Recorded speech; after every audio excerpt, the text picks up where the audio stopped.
real quick.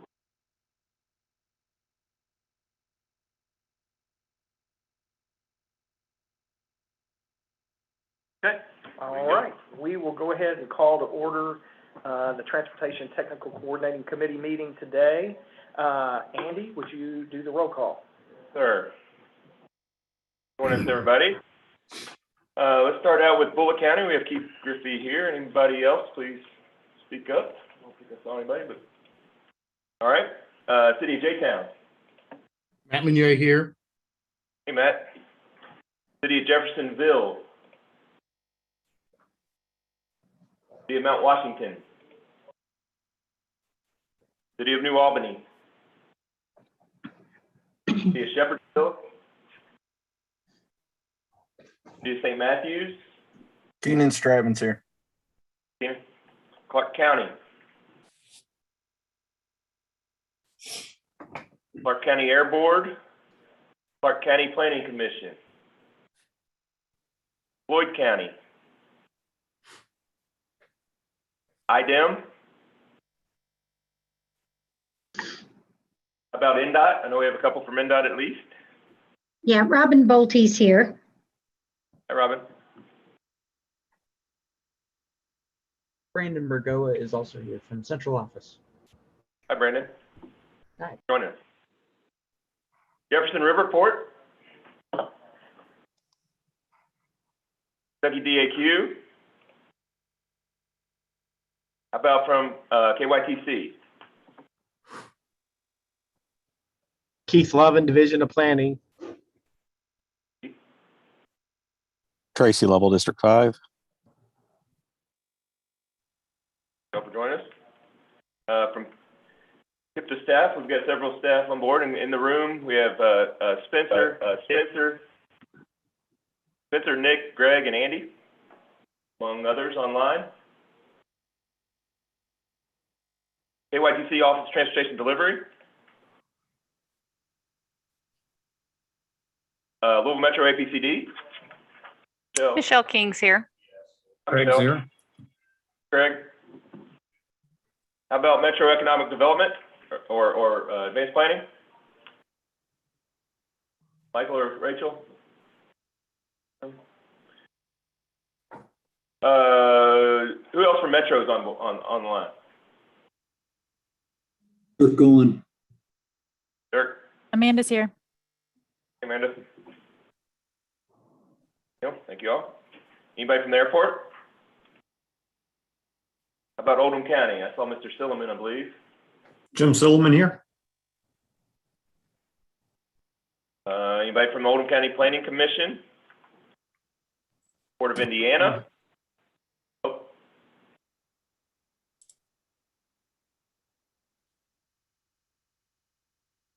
How about TARC? Aida Kopic here. How you doing? Thank you. And how about Clarksville? Oh, Brittany's name. Brittany Montgomery here. Brittany? You have more than enough for a quorum, Mr. Griffey. Okay, and Mayor Armstrong did pop in. Did you see him? Gotcha. Thank you, Mayor. Hey, thanks for joining us, Mayor. Thank you.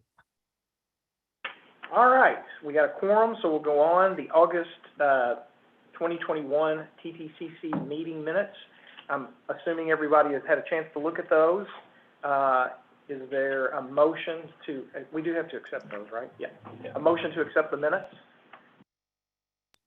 So move. Mayor Second, Armstrong? Matt Meunier. Pat, thank you. There's a motion and a second. All in favor, just raise your hand, say aye, however you want to do it. Jump up and down. Like we got enough? All right, thank you. Transportation Policy Committee report. Andy, you are up. Thank you. We've got 2 TPC meetings to report on. Since we didn't have a regularly scheduled meeting last month of this committee.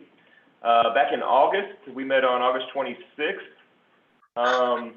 That meeting, Nick went over the quarterly review of MPO dedicated programs, so there'll be a new one of those today discussed. A couple other agenda items of note included the addition of our transit safety targets. TPC adopted the TARC's new transit safety targets out of their new safety plan. Also, it was announced that there'd be a working group for the goals and objectives for our long-range plan update, Metropolitan Transportation Plan update, connecting Kentucky to 2050.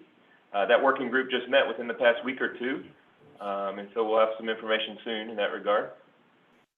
TARC, Ms. Kopik and Ms. Butler provided us with a presentation on some of what TARC's got going on. In particular, they focused on some of their cross-river mobility routes at that presentation. We had some administrative modifications as well. So that was August. In September, we had a little bit of discussion about Amendment 4, which you're going to hear about today. We got the annual participation report from Greg. We announced nominations for the Kite Award. More on that later. Discussed our online transportation library, but a lot of the focus of TPC in September, on our September 23rd meeting, was the shift process. That shift process, as you guys might recall, was kind of the reason we had the working group last month, the TTCC working group last month, where we spent this hour to discuss shift. So that TPC did end up approving in the end the 21 projects that were proposed to be boosted by the TTCC working group. So that ended up working out just fine.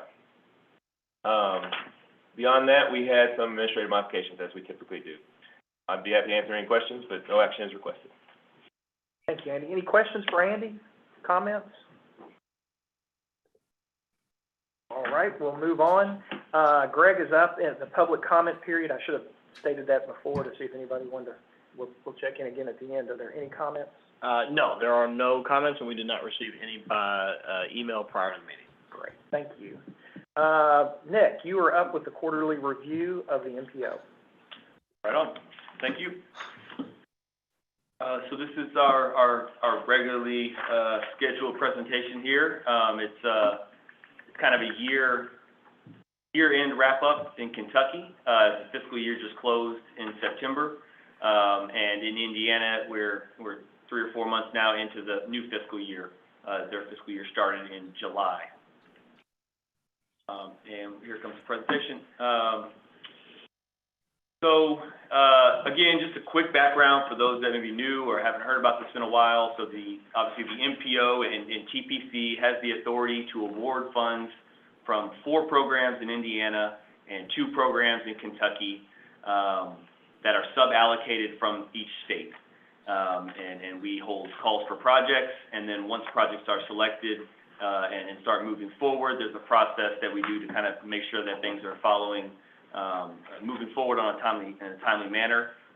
There's all sorts of different things that may come up in terms of phase shifts and cost increases, and you'll see a lot of those today. You should have seen those in your packet today as well, at least for the Kentucky sponsors. Jumping into kind of the status for fiscal year 2022 in Indiana. Again, we just kind of kicked off the fiscal year in July. The CMAQ program, those funds have been completely obligated at this time. And the Highway Safety Improvement Program, we haven't had any obligations quite yet, and we did have an obligation for the Surface Transportation Block Grant Funds. Those 2 obligations, one would be the Every Commute Counts program, and the other is the Air Pollution Control District's CARE program. So those are the 2 projects that have been obligated to date. We typically see the majority of obligations in Indiana occurring between January and March timeframe. So at the next quarterly meeting, we'll likely see a lot more movement in terms of obligations. We did meet with project sponsors 2 weeks ago to talk about the status of where things stand. I think most things are on track. There's a couple projects that are may need some assistance, but we'll probably talk about those next quarter as we learn a little bit more about potential delays with a couple projects. I can take any comments or questions now about kind of the Indiana program status. Any questions for Nick so far? All right. We'll move on to Kentucky and talk about kind of the year-end wrap-up here. The fiscal year ended again at the end of September. To be frank, it wasn't a great year in terms of obligating funds in Kentucky. Through the Surface Transportation Block Grant Program, we receive about $20 million annually. You can see that we had $58 million programmed at the beginning of the fiscal year. That was probably, very aggressive on the part of some folks, but obviously they're hoping to get their projects moving forward. Only $7 million was obligated out of the program this year. So we had $51 million in phase shifts that are reflected in the handout. I think it's attachment B that was sent out with your packet. And I'll be asking for action later on those phase shifts. And then in the Transportation Alternatives Program, we started with about $2.3 million. We obligated about $1 million, so the carryover to the next fiscal year was $1.3 million. In the big picture, it's not great news. In the Surface Transportation Block Grant Program, or SLO, we basically added $14 million to the carryover balance. If you do quick math, we brought in about $21 million. We obligated $7. And then likewise for the TA program, we added about $1.3 million to the carryover balance. I will say kind of just anecdotally, I know all the project sponsors and their consultants, and especially the staff at D5, have been working their tails off to try to move projects forward. And I know, again, anecdotally, there are several projects that are getting really close to construction that are big ticket items, namely River Road. And you'll see a cost increase request for $4 million for that project. But I know they are very close on that one. As soon as that construction funds are obligated, that's $20 to $21 million that's immediately hits the account. So that is basically an entire fiscal year's worth of funding. And so there's a number of other projects that are very close. And so while it doesn't, the numbers don't look good at this time, I think 2022 is shaping up to be a really good year. And I can take any comments or questions about that at this time.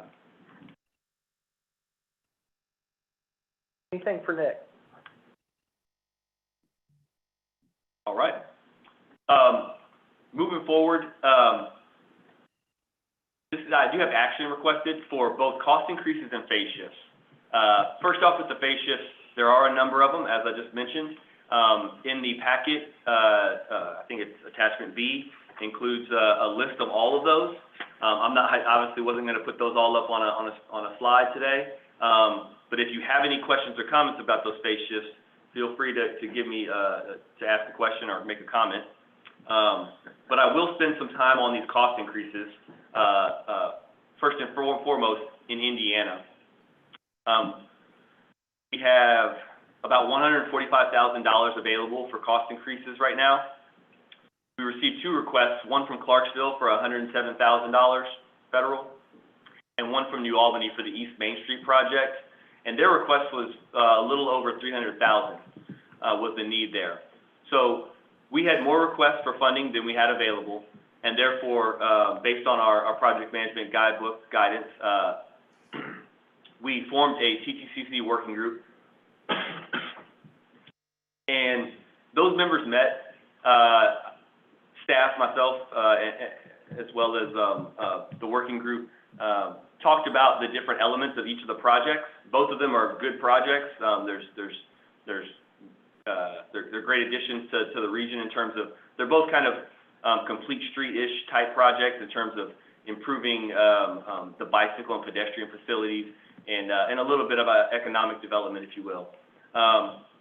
The working group's decision to fully fund Clarksville and then partially fund New Albany really came down to the justification that was provided in the cost increase request. Clarksville was kind of it was definitely unforeseen. They had a property owner that they've been unable to get onto that property to really assess it. It's part of this project, and so they're kind of going to rather extreme means per the federal requirements to get access to that property. So this $107,000 is definitely unforeseen, whereas the New Albany request was for construction inspection funds, and that is a more typical thing that we typically see in the original cost estimate. So the working group felt it was most appropriate to fully fund Clarksville, because of those extreme circumstances there with that project and that property owner. But it has nothing to do with the merits of either project. In Kentucky, we had more than enough funding to be able to cover all 4 of these cost increases. You can see Hubbard's Lane, $900,000 increase for construction in fiscal year 2022. River Road, that's the $4.4 million in additional construction costs, and the bulk of that 4.4 is actually for utility work. They're going to be doing construction and utility relocations kind of simultaneously through the construction process. Buckner Connector in Oldham County needed a small amount of funds to help complete their utilities phase. That's programmed for next year. And then the U of L campus improvement project over on Brandeis and 2nd and 3rd Streets needed about $500,000 more in utilities funding. These are fairly high requests. I mean, most notably the $4.4 million. We were able to take care of all of those requests, and we do still have about $1 million left in the cost increase reserve, which isn't a whole lot for kind of starting the fiscal year off. But just know we also have additional funding left over from our last call for projects. So we have other means if there are cost increases that come in over the fiscal year that are higher than $1 million. So I do want to make sure everyone's at ease there.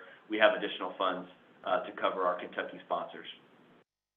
With that said, the official action is for TPCC to recommend TPC approval of these cost increases and the phase shifts. Okay, is there a motion to accept this and pass it on to, I make a motion to accept the cost increases as shown. okay, thank you, Dirk. Motion by Dirk, is there a second? I'll second that. Jim, thank you. So we've got a motion and a second. All in favor, say aye or raise your hand. Aye. All right, that motion passes. Thank you. Thanks, Nick. Greg, you are up with the online library. All right. All right, good afternoon.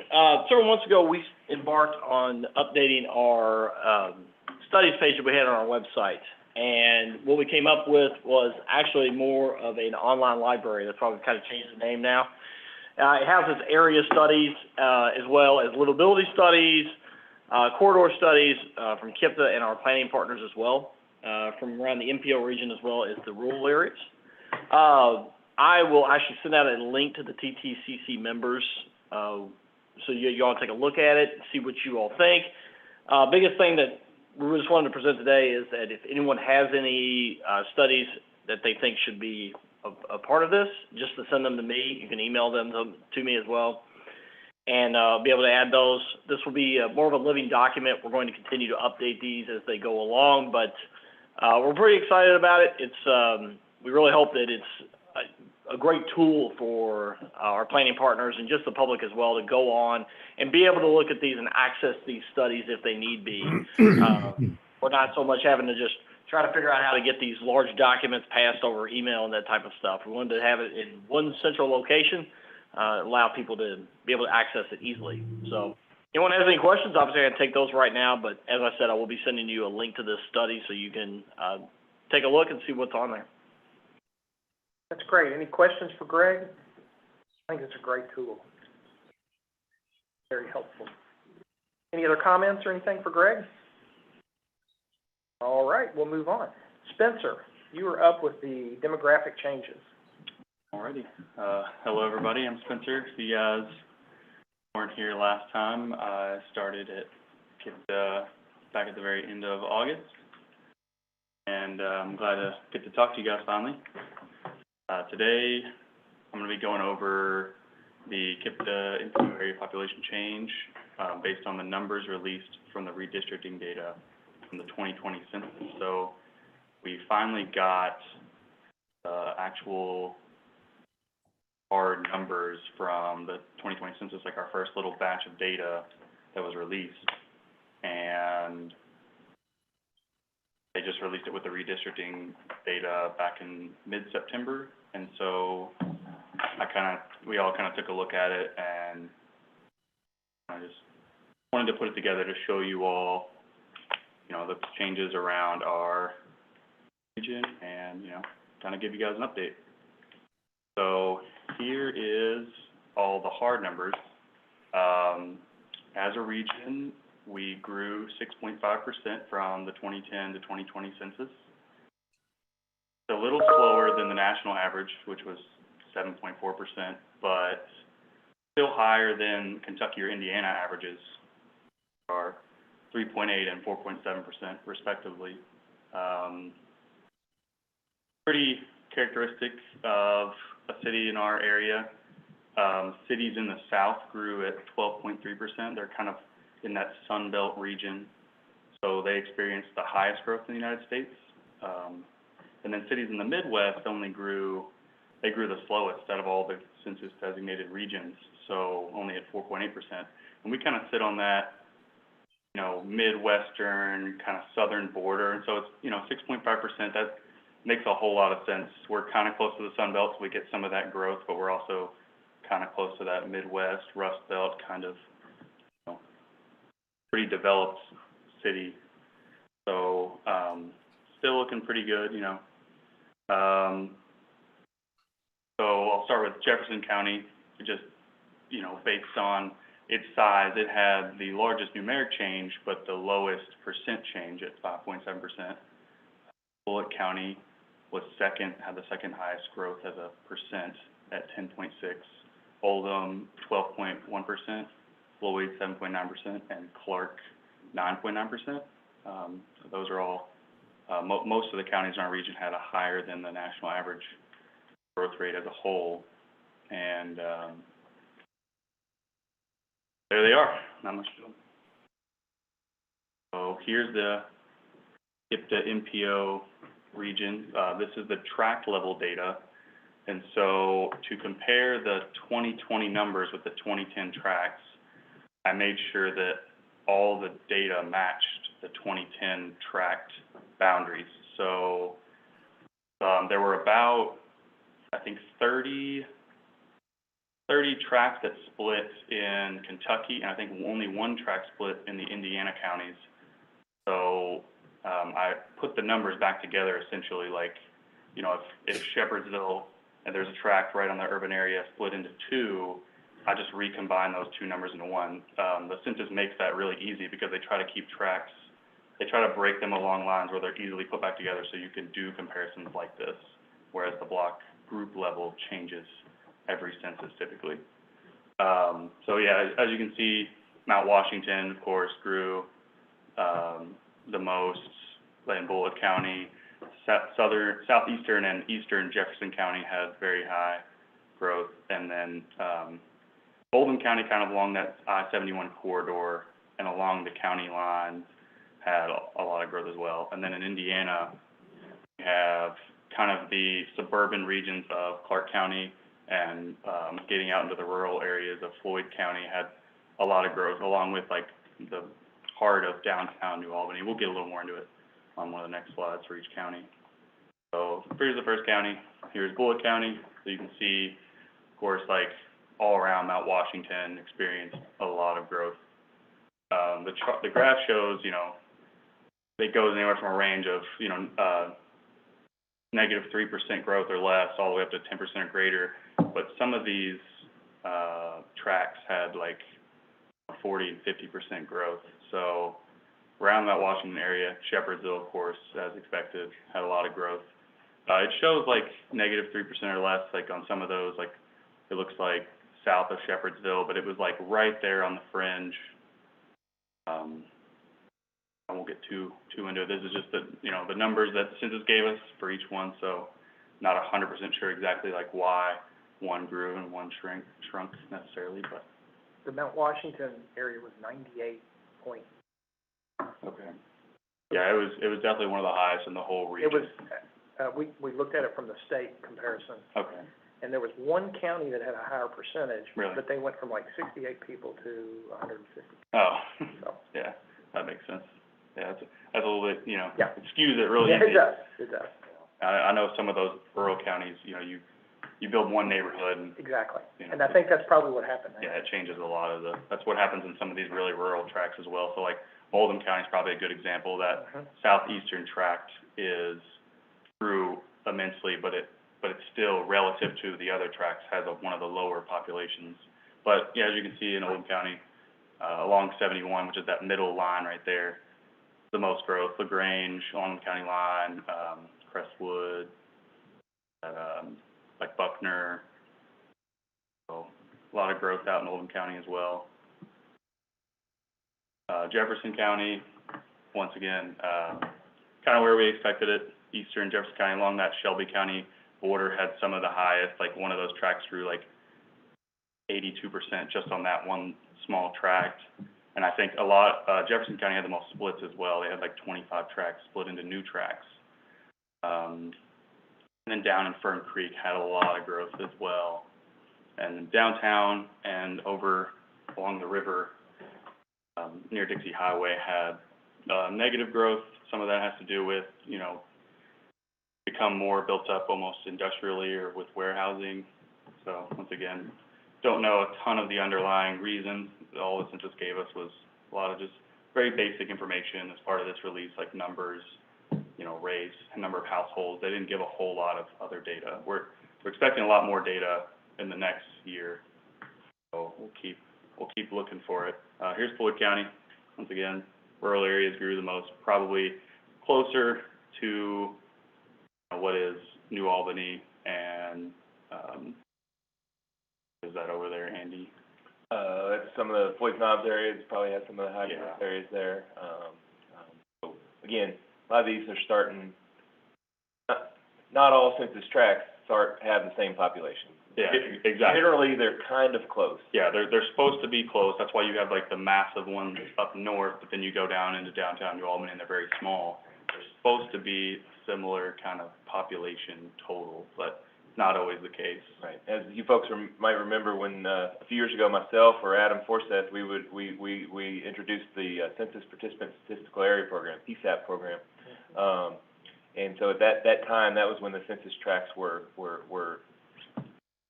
split. They only get split. They don't. It's not like you combine. You don't typically combine them. And so some of these high growth ones that we've seen on some of the slides before, these are, Spencer, correct me if I'm wrong, these are the 2010 boundaries. Yeah. So it's very likely that when we look at a map like this in the future, we'll see these darkly screened ones into two, or in some cases, I think three. I think we split them back three ways. Sometimes they'll split them. They'll kind of be like, okay, this area, like there was one around the airport at U of L in Jefferson County that finally kind of split. And now the population of the southern one is maybe a couple hundred people, but the northern one's like 4,000 or 5,000. So they kind of split it into, okay, this one is all industrial. This one's all warehousing near the airport, whereas this one's like students living around the U of L or Old Louisville area. So kind of try to split them along some logical line as well. And then finally, we have Clark County. Once again, the suburbanization of the areas, the growth outside of traditional core, what I would call Jeffersonville, have grown immensely as far as the percentage goes. And then they actually didn't have any splits. I think they moved some of the block group boundaries around, but Clark County, I don't think, had a single tract split.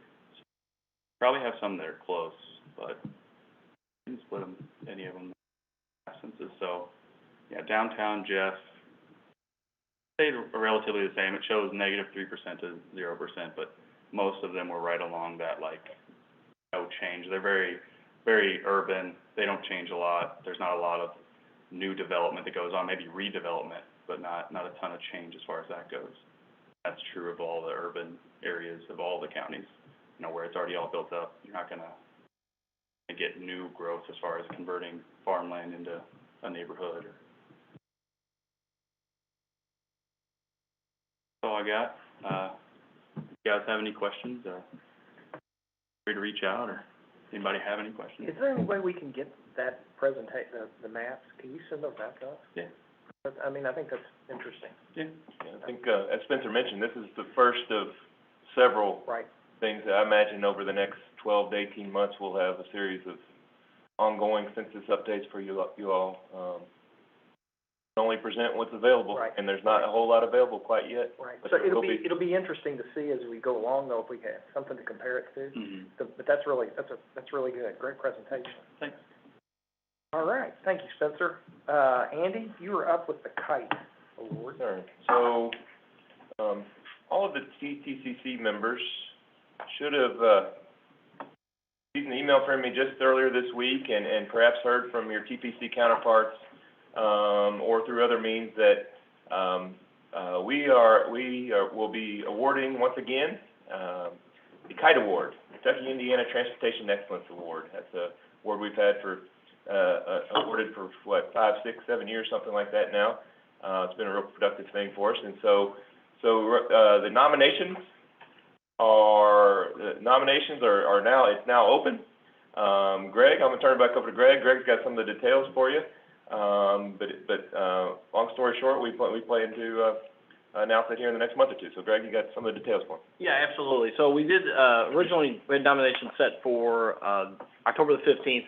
We moved that back a little bit just so the members of TTCC have some time. Moved that down to Friday, October 22nd. Just so you all know, nominations must be made using the official KIPTA nomination form, and those can be found on the TPC page of the KIPTA website. Any project that was completed or open to the public has an active phase in 2021. It meets the 3 criterias, can be eligible for consideration. They have to be within the MPA, participated in the MPO process at KIPTA, and has not won the Kite Award before. Many members may nominate as many projects as they wish, and we will announce the winner at the November 23rd, 2021 Transportation Policy Committee meeting. So that's next month. We're going to evaluate all the nominations, work with TPC chair to select the winning project. If anybody has any questions, they can obviously email me, or if they have any projects they'd like to, they can also email me as well with those projects that they'd like to consider. Last year's winner was TARC's BRT Rapid Transit Award. That was a great one, so we're hoping we get some good ones this year. Looking forward to it. Yeah, I mean, it's kind of open-ended on what the criteria are for a winning project, but, is it, the ones we'd be looking for are hopefully multimodal, maybe to make a nice regional connection, maybe span one or more, multiple communities. How innovative are they? Were they innovative with technology or the use of dollars or the planning process? How efficient were they? Were they cost saving? Did they something that saved your individual communities or this region or a good amount of money? So open-ended, as Greg said. Nominations are open and are due to him by the 22nd. There was a form that was a part of the email that you should have received. If you need that, you can find it on our website or reach out to any KIPTA staff. We'll be able to help you out. Appreciate your consideration in nominating a project for us, or two. All right. Thanks, Greg. Thanks, Andy. Nick, you're back up with the NDOT and KYTC bicycle and pedestrian coordinators. Yes. Keith, we have Brandon Bergoa and Keith Lovin, who are the 2 statewide bicycle and pedestrian coordinators. Their titles are almost are very similar, but their roles, I think, are almost one and the same. I don't think they presented to this group at any point in time, so I was just going to quickly go through and kind of read off their bio before they have a chance to kind of present, what they do at their role at the statewide level, planning level, design, and other bits and pieces that they can tell us about kind of current or relevant studies or updates from them. Brandon Bergoa works in the Technical Planning and Programming Division of the Indiana Department of Transportation Central Office. He serves 2 roles at NDOT as the statewide pedestrian bicycle coordinator and Greenfield District Planning Liaison. And he recently began covering duties as the Scenic Byways Coordinator. Brandon has a background in urban planning and regional development, as well as a master's in urban design from Ball State University, where he has a passion for active transportation, community mobility planning, and real estate development. When he's not on the clock, Brandon enjoys playing some old school Magic the Gathering, writing progressive metal music, and playing team-based PC games. Keith Lovin is a professional engineer from the Kentucky Transportation Cabinet, where he is the state bike and ped coordinator. He graduated from the University of Kentucky in 1978 with a bachelor's degree in civil engineering. As a native Kentuckian, he has spent most of his professional career practicing in various parts of Kentucky, either as a consulting engineer or as a project manager with the Lexington-Fayette Urban County government. During his career there, he was primarily responsible for building the bike and pedestrian infrastructure for Lexington. At this time, I'll turn it over to Brandon Bergoa. He's going to share a presentation for us. All right. Can y'all hear me? Yes. Let's see if I can get this video going as well, hopefully. How are you? Good. Get this screen shared and we'll be off here. You said we have about 10 to 15 minutes? Yeah, have you minutes each? Yeah, that's fine.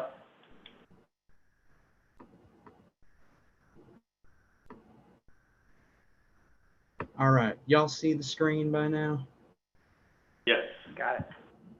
Okay. I will try to go through this as quickly as possible, and then answer any questions at the end. There are a lot of things to cover. We've got kind of a lot going on at NDOT here, and hopefully this PowerPoint will load up.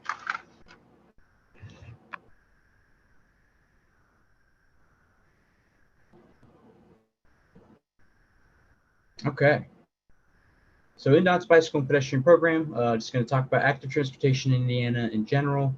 If you look over to the right, I've got a couple of topics, and we'll kind of run through the gauntlet here. We'll talk about United States bicycle routes, kind of regular coordination of resources that I do here at central office, and then active transportation. So United States bicycle route system. This is a national corridor plan that is published on the Adventure Cycling Association website.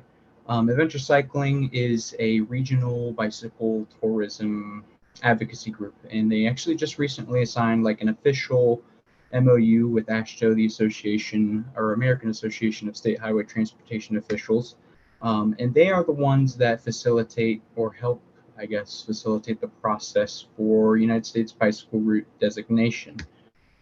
So what is the United States bicycle route? It's a national travel route for cyclists, and it's a regional economic development catalyst. It's not really a top-down decision. This is something that we rely on local jurisdictional approval, not only for the safety of the roads, but also something that is conducive to their network plan. It's not an asset management burden because it's not an infrastructure project, it's a designation.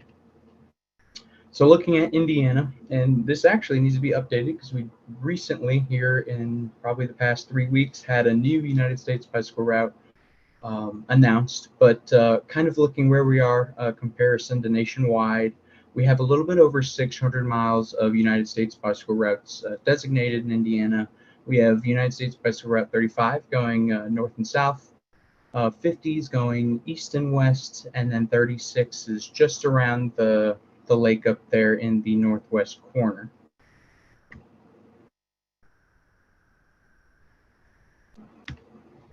And I think one of the coolest things about United States bicycle routes is the designation of the route themselves are important, but it allows local jurisdictions to really take some initiative in terms of how they want to brand or be a part of this. So this is some images that came from Hamilton County, I believe, and I think Hendricks or Hancock County are pretty involved as well. So the original template that kind of came from the Hamilton County tourism area was transferred over to Hancock, and they were able to use this for 50. Talk about some resources. These are all free resources that Federal Highway offers. There are plenty more from different professional organizations, whether that's NHTSA, AASHTO, NACTO, all the alphabet boys. If there is something that you are missing that's either from the federal or the state level, I would really encourage you to reach out to me.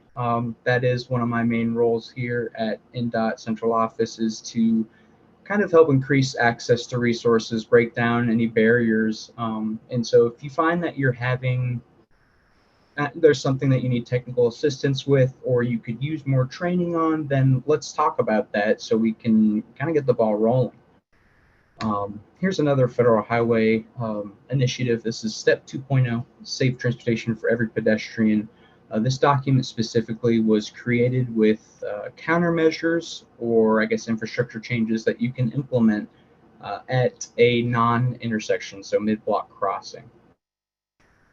The great thing about that document is it really kind of breaks it down into a pretty streamlined process for deciding what you might need. So they have what they call their Spectacular 6 or 7. They might change the number depending on the presentation you're watching, but they also have, a matrix that helps you, I guess, more easily decide what kind of infrastructure changes or countermeasures you might want to use at a specific location. So this is a training that we were able to offer. This was back in 2019, but I did like the cover we put forward to design that. So if by chance you are wanting a specific training or workshop to come through your area, or you want to host something, please reach out to me. My contact information is on that flyer. We did this specific one through Federal Highway's PED Bike Focus Training. So we were designated as a focus state, I believe because of Indianapolis being designated as a focus city. We don't have this funding anymore, which is kind of good news because that means we're not as bad as we were. However, the opportunity for trainings like this doesn't really ever go away. And even if we don't have something on hand, the idea is we start that dialogue, we get that documented, and then we can make sure we hit you up when something comes around, or we can reach out to the people that we know and try to make something happen. So these were some of the training options that were available through that. So if you find any of these specifically interesting, then we can absolutely pursue something like that. Regular coordination and resources. INDOT does have a memorandum of understanding with the Indiana Department of Health, the Department of Natural Resources, it's now the IDDC, the Indiana Destination Development Corporation. And this is to kind of have a statewide multi-agency working group. So we were able to conduct an online survey that helped identify possible planning needs. We're going to be hosting 4 regional active living workshops to facilitate action planning. There'll be an online training module that goes with this and will be accessible to not only those in NDOT, but those who work for MPOs and LPAs as well, hopefully anybody realistically. We will be publishing a statewide bicycle and pedestrian crash analysis report by the end of the year. And we were also able to help with some of the administrative burden, or I guess the work that goes into the Next Level Trails funding program. Another quick resource we want to make sure that you're aware of is the Indiana Bicycle Trails Task Force final report. So this is something that came out of state legislature. They had, a specific deadline for achieving these X goals. And this final report is really something special. I think it was a mix of, Department of Health, Department of Natural Resources. There were some state legislators on there. There was a lot of different facets that went into the team that worked on this, and I think that's what really kind of makes it that much more special. And it's I think a one-of-a-kind thing so far in terms of what we've done statewide with bicycles. I did look at the Visionary Trail System, and that was kind of the basis for any type of network planning that went into that. We'll talk about the Active Transportation Plan. Oh, I guess that's a good animation. So this is the website that's going to be hosting the Active Transportation Plan. Right now, it does have a few resources on it, but the final report has not cleared internal review. So if you go on there right now, there will be an active transportation survey. The results, I guess, that we had from the survey started in fall of 2019, kind of went into 2020. And here were some of the goals for this active transportation plan. I'm not going to go through and read every single one, but I think something that's worth noting is that economic competitiveness and quality of life is going to be an increasingly important facet of creating that narrative, especially when it comes to making sure that bicycle and pedestrian planning is considered throughout the scoping of project development, and just general comprehensive planning as well. Just a quick look at the survey results. There's kind of a one-pager on there. You can kind of see, what were some of the more interesting facts, or I guess quick tidbits of information. And there's also a slideshow on there that will show each question with the results as well. Kind of a look at the respondents that we got. Unfortunately, we were missing a good amount from Southern Indiana. That could have been a better effort, I guess, on our part, but I think bridging this communication gap is a good way to start in terms of, how we can start having a genuine and ongoing connection with these communities where in the past we may not have had that connection. I won't go through these too much. I just don't want to take too much of your time, but this is kind of an example of a couple of the questions that were within that survey. And, sometimes the answers were split from urban, suburban, rural, or by age group kind of thing. So what improvements encourage you to bike more often? And would you use a paved recreational trail network for bicycle tourism? Overall, 87% of people said yes.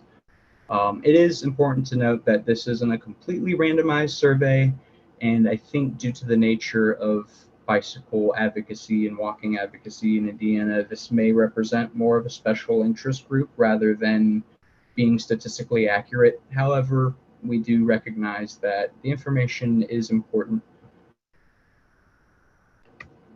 And we worked to create a statewide active transportation geodatabase that we're kind of working to combine right now. So what we did is we worked with each of the metropolitan planning organizations to get their existing sidewalk data, any trails that might be within their planning area, and on-street bicycle facilities as well.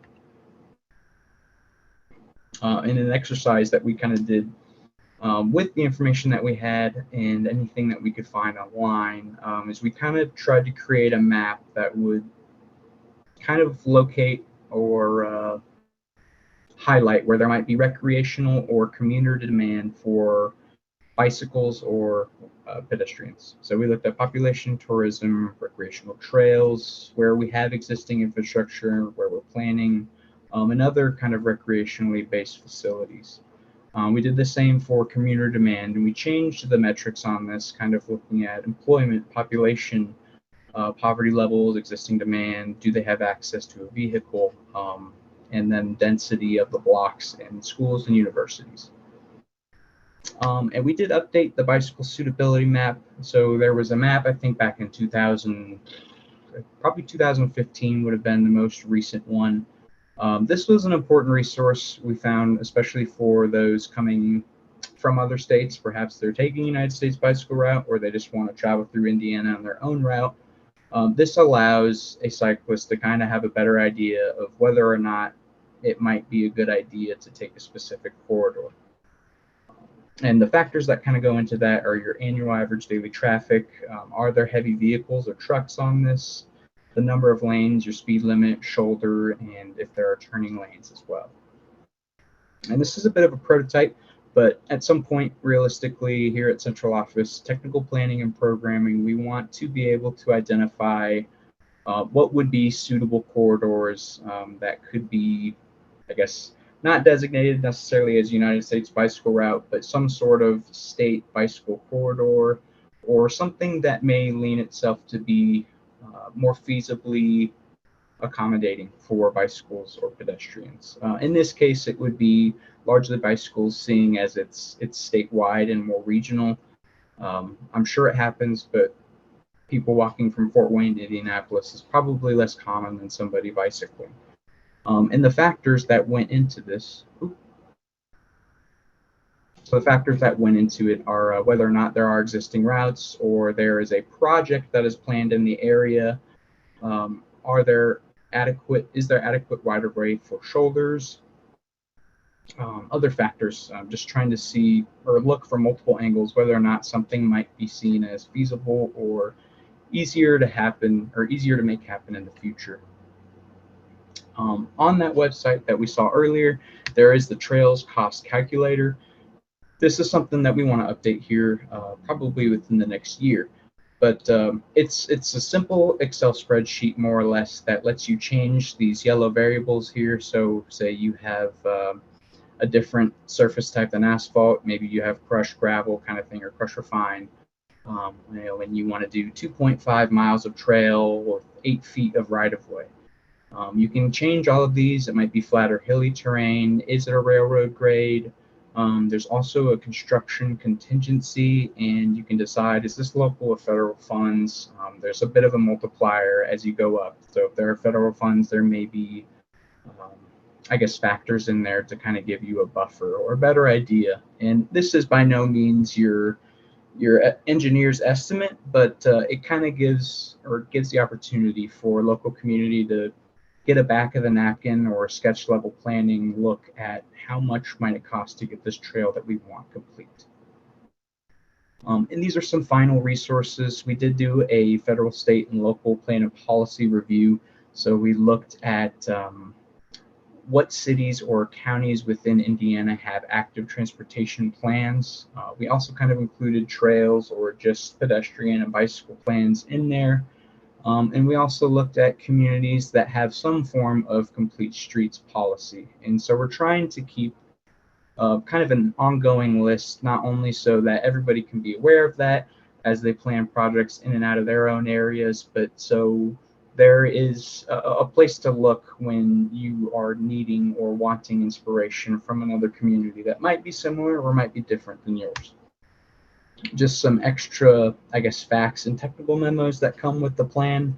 There are health and economic benefits memos. There's a land use demographic and technological trend memo as well. Some of these have infographics. It's more of it's a short report kind of format, but these were some graphics that come out of it that are easier to, I guess, present rather than a wall of text. And we also have a bicycle and pedestrian facility selection guide. Again, we don't have this final document out yet, but we are kind of chomping at the bit here to get it going. It just has basic profiles similar to the federal highway document I showed earlier. What is your sidewalk going to look like? What kind of considerations do you want to, I guess, put into play? And general guidance or references. So this isn't your engineer's guide to design, but this kind of helps narrow and give you different options for the choices that you're making in your network planning. And similar to that federal highway document, we do have a matrix towards the end that kind of helps you decide whether or not something might or might not be appropriate, depending on the annual average daily traffic or the right-of-way that you have available, the speeds, the truck volumes, and all of that. So that's kind of a general overview of what I had presentation-wise. I know there were a few questions that Nick Vale had provided us earlier. I'm definitely open to answering any of those, but I don't want to take any extra time from y'all.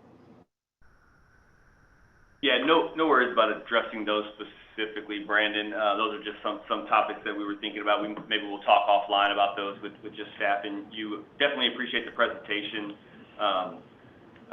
Glad to have you as a resource and expert kind of on the bike ped side of things. And does anyone have any questions or comments for Brandon? Hey Brandon, it's Dirk. I'm assuming you had a consultant put this ATP plan together? So we did have help from a consultant throughout the development of a lot of the deliverables that were involved, and they were working on the final report and looking at it. All the work that they did was honestly fantastic, but the final report I felt like was something, it was like a summary of what we did, and I didn't feel like there was a lot of actionable items on it. So we kind of decided to cut ties with the consultant and finish out the report internally, which has delayed it a little bit, to be frank. However, with the help of corridor development and the mobility at the central office in DOT, it has become an entirely different document that has, I think, a lot of assertions and initiatives that we can be proud of and things that we can actually take action on, which is very, very exciting. Well, that matrix that you just showed us, was that developed by the consultant? Yes. And may I ask who that consultant was? So the consultant that we had mainly working on it was Cambridge Systematics, and their sub-consultant was Tool Design. All right, thanks. Absolutely. Any other questions for Brandon? Not, we'll turn it over to Keith Lovin for his presentation. Feel free to share your screen. Thank you, Nick. I do not have a presentation per se. I have been on this job for about 4 months. I have a lot of experience planning, design, and constructing bike and pedestrian facilities for the city of Lexington. And so I hope to bring that expertise and stuff for the state of Kentucky. I appreciate Brandon's presentation that shows me what we need to be shooting for. I thought it was very good and very informative, so I appreciate that, Brandon. But my role here as the State Bicycle and Pedestrian Coordinator for Kentucky is just to work with various local communities and MPOs and ads to help improve biking and walking conditions in their area. And so I'm going to take that role very seriously, and I'm reaching out to various organizations such as yours to see what I can do to facilitate what you all are doing. I know KIPTA has, in Louisville Metro, has a very strong bike and pedestrian program, so I hope to be able to work closely with them and support them in whatever measures that they need from KYTC. But some of the things that I'm working on currently for the state of Kentucky is both of these projects were started before I started work here, but one of them, we have analyzed all of the intersections that are within state right of way to find out if they were ADA compliant. It's a pretty large project. We have identified over 4,000 intersections, of which probably 75% of them are not ADA compliant. So we have got about $4 million to make improvements to these intersections, such as adding ramps, detectable warning tiles, crosswalks, ped activations, signals, to bring them into compliance. It's part of our ADA compliance plan, and we're going to be doing that for the next couple of years. We hope to have that project funded on an annual basis until we can make a huge dent in making improvements for making them handicap accessible. And the other project that we're working on is we are trying to capture the bike ped usage across the state. We have discovered that in our shift program, we don't accommodate or don't count the bike and ped usage, and it's not factored into the formula for determining whether or not a project's funded. So what we are doing is trying to figure out a way, using whatever means available, to add bike and pedestrian counts into the shift program. And we're looking at various means of counting that, collecting that data and implementing that into the shift program. What we also want to do as part of this research study is to update our bike ped policy. The policy we've got that we're operating under was developed in 2002, so it's outdated, and we want to look at doing a complete streets policy for the state of Kentucky. And so that's part of this research project that's ongoing. And hopefully we'll have that some sort of a organized effort to implement that policy by the year 2022. We do have 3 U.S. bicycle routes in the state.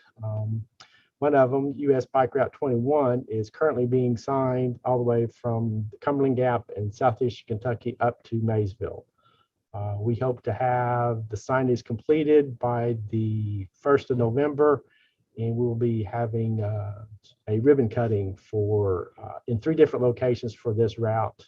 One of them's going to be in Maysville, one of them's going to be in Berea, and then the third one will be at Cumberland Gap. And so we're excited about having that route completely signed within the next 30 days. Kentucky does have over 800 miles of approved U.S. bicycle routes, and so we're looking to increase that number as well. I'm working with the Office of Highway Safety to actually add in information about what we can do to improve the safety for bikes and pedestrians. So I'm working with that program, offering whatever advice or expertise that I can to help them incorporate some more safety features for our facilities.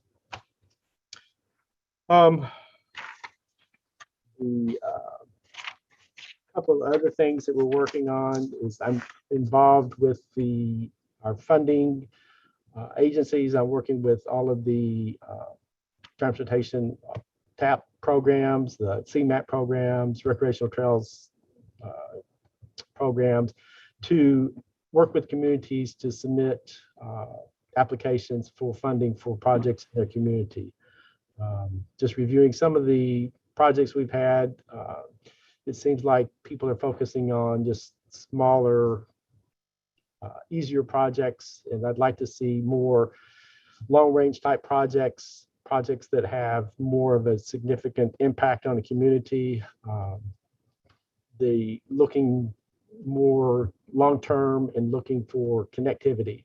A lot of them are just, they're building them within city parks, building trails within city parks, and adding a sidewalk here or there. I think we need a more concentrated effort on making bigger impacts for communities to have a better project. And so I'm working with groups to help communities write better grant applications so that they can stand a better chance of getting funded.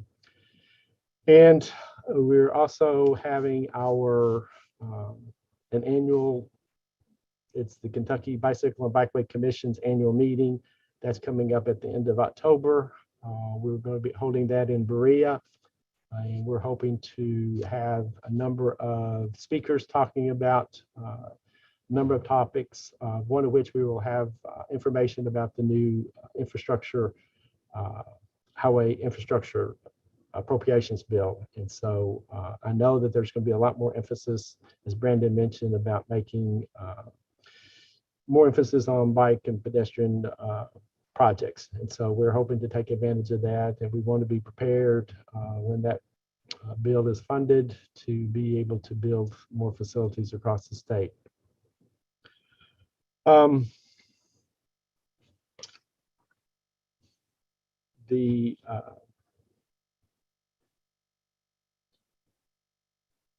That sort of covers what I'm doing right now for the state. As I get more into the position, I'll be able to have more information, but from a bird's eye view, that's sort of what my role is right now. And I hope to be able to have more information the longer I'm in this position. So if you got any questions, feel free to ask. Appreciate that, Keith. Does anyone have any questions or comments for Keith at this time? This may be a question for Andy or Elizabeth. Remind me, you may have spoken about this before with Streetlight. That data, since I think it's generated a lot from mobile devices, is there the ability to determine if ped traffic can be gotten from that? So, qualified, yes. Okay. However, that's not a part of our existing subscription to Streetlight. Is a very important caveat there. Recent talks, it looks like that probably would perhaps even triple the cost of a subscription, and it's not cheap to start with. So we do not have direct Streetlight output to help us in that regard. Maybe we can talk about this offline, but yeah, we've considered it and kind of looked at some other locations and it's been considered, let's put it that way. It's quite expensive. Yeah, I understand the cost may not justify the benefit for something like that, but I was just curious. Thank you. Hey, Andy, oh, sorry, I'm jump on somebody. Go ahead. Go ahead, Dirk. Go ahead, Dirk. Yeah, the turning movement counts that we get and provide to KIPTA in Jefferson County with mile vision include pedestrian movements. Now, that's weather dependent, so you know it's going to be a little suspect if you don't know if it's raining or cold as damn it, but it is available to at least provide some guidance on counts. And Keith, I want to welcome you to KYTC. I think that you're going to be a breath of fresh air, and I hope that if you need to go ram down some walls, just give me a call. Thanks, Dirk. And Dirk, you're exactly right. That data that we have, we are very possibly sitting on a gold mine of pedestrian and bike counts in Jefferson County. For those that don't know, it's used technology called mile vision. Mile vision is basically the way traffic counting is done at intersections these days. A video camera. So those video cameras are able to sense the different users, and so we've got tremendous amount of in the most recent years in particular bike and ped counts that we need to consider unearthing in Jefferson County. It'd be a huge number, hundreds of locations. Yeah, definitely appreciate Brandon and Keith, your presentations to this group. This was kind of spurred because we are actively working on our, for lack of a better word, active transportation plan here at KIPTA in the MPO region that may include complete streets policy. We're definitely internally working pretty hard on a draft policy for complete streets and working on the bigger plan itself, working on the propensity mapping. And so we'll definitely be coming back out to you guys with more information about that. But one of our goals is just to continue to kind of educate and provide more and more resources, whether it's, you know, bike and pedestrian, transit, and all the other modes, and just try to make sure we bring as many experts in those fields out to you guys. One thing I do want to plug, because Keith did note, you know, they just had I think the Transportation Alternatives project application process in Kentucky just kind of wrapped up in terms of the due date. In Indiana, there's an opportunity right now through what they call the Next Level Trails program. There's about $35 million available for Indiana project sponsors for recreational trails and other types of trails, primarily multi-use paths. And that is through the Department of Natural Resources. So that information is out on our external grant opportunities document. That we keep that both on our planning portal and on at the bottom of our tip page. That's one of 3 open kind of external grant opportunities right now that we know of. So keep an eye on those things. And if you're an Indiana project sponsor and you've got an idea, you know, feel free to reach out to one of us if you'd like help or just a letter of support for an application. Does anyone have any other questions or comments for Keith and or Brandon? All right. Thank you all. Thanks, Brandon. Thanks, Keith. Thank you, gentlemen. Thanks, Nick. Hey, thank you.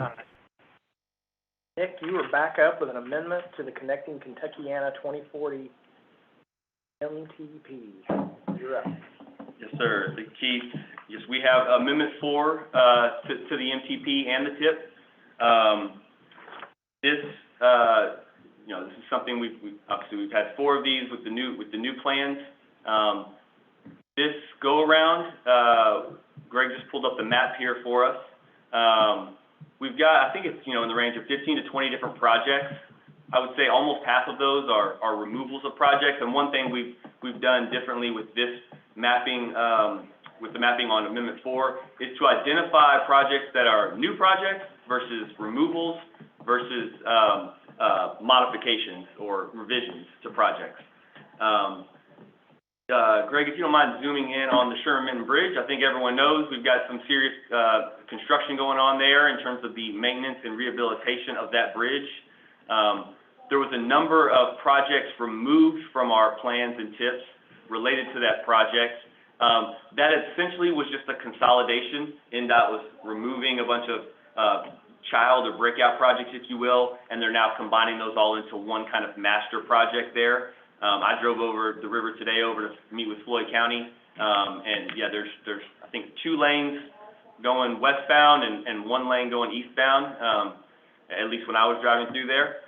So that is one of the projects. I think one of the newer projects is up in the north, I think it's up in northwest Floyd County, an added travel lane on State Route 64, further up to the northwest, if you will.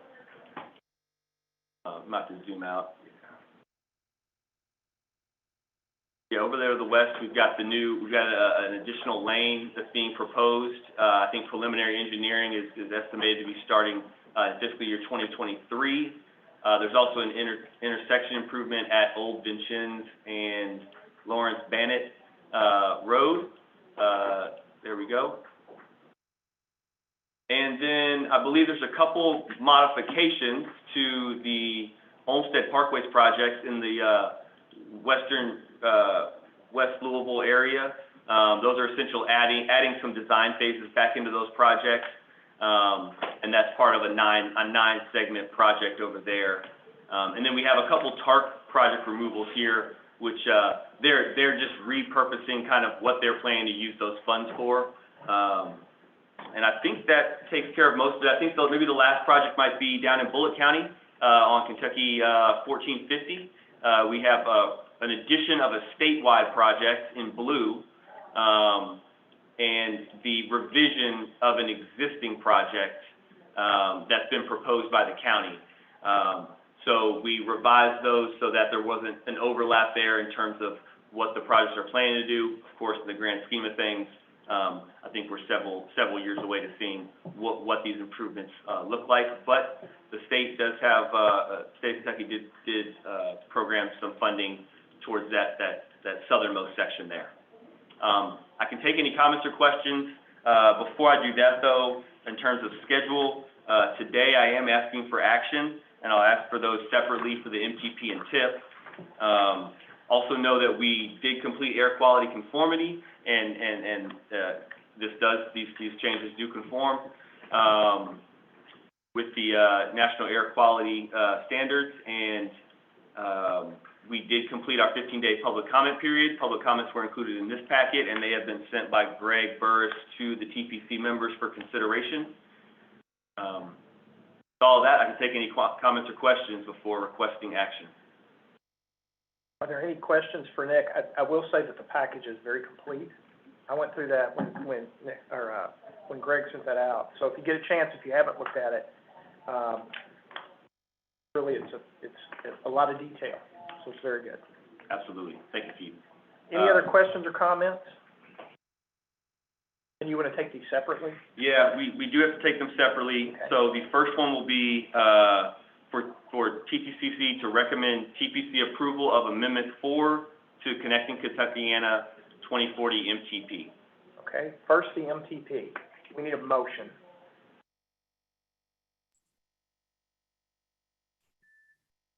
I make a motion, this is Dirk, to amend the MTP as indicated. Thanks, Dirk.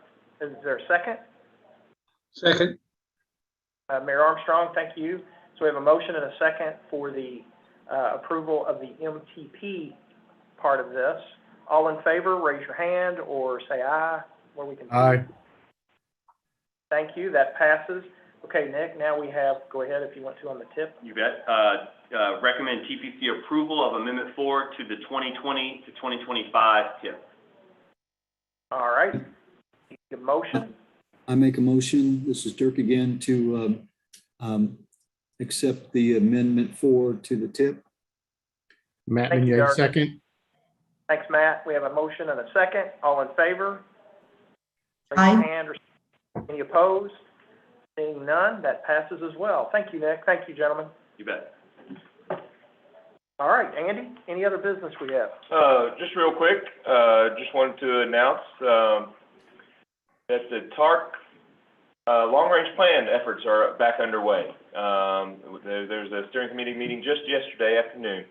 And so, that's something that KIPTA and some of the agencies on this call have been involved in. I hope a lot of other agencies will get involved down the road. It's going to be about a year-long process, if I'm not mistaken. And Aida, please feel free to correct me if I'm wrong. I think they expect to complete it in or about next summer 2022. And so there'll be several steps along the way for KIPTA staff and certainly KIPTA committees, hopefully to be a part of that. And hopefully even maybe a presentation to this committee along the way to keep everybody informed with what TARC has in store for their long-range planning efforts, which should dovetail nicely, timing-wise and otherwise, toward our long-range plan update coming, maybe about a year after they're done. So it should have really nice timing, it would seem. That's all I have, Keith. If there's anything you'd like to Yeah, share. is there anything you want to add? Well, thank you, Andy, and thank you, Keith. First, I appreciate the opportunity to say a few words. And Andy, thank you for kind of starting this discussion. This is a very important plan, not just for TARC, but for the entire community. We certainly hope that in 5 or 10 years, public transit system will be much stronger for serving this region. Obviously, we are coming out of COVID, like everybody else. There are some issues and concerns with resources and always funding. I do think that the new plan will open opportunities to develop a vision and to have most of you, if not all of you, involved in this process, maybe through the Community Advisory Committee that we will be forming. So some of you, primarily agencies, are already invited, as Andy said. We had an initial meeting yesterday with some technology issues, and I want to apologize for that. Today is working for me with some minor issues with this meeting. But otherwise, I would like to ask you all, if you would like to participate in this process, please reach out directly to me, and I will include you on the Community Advisory Committee. We would like for the community and agencies and representatives and advocates to participate in the process and help us develop the plan and ultimately develop recommendations for 5 to 10 years for public transit system. Thank you. All right, that's all we have. Is there anything else from anybody on this communication? If not, is there a motion to adjourn?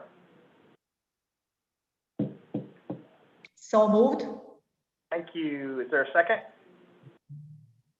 Second. We've got a couple of seconds, so we are now adjourned. Thank you. Thank you. So long, everybody.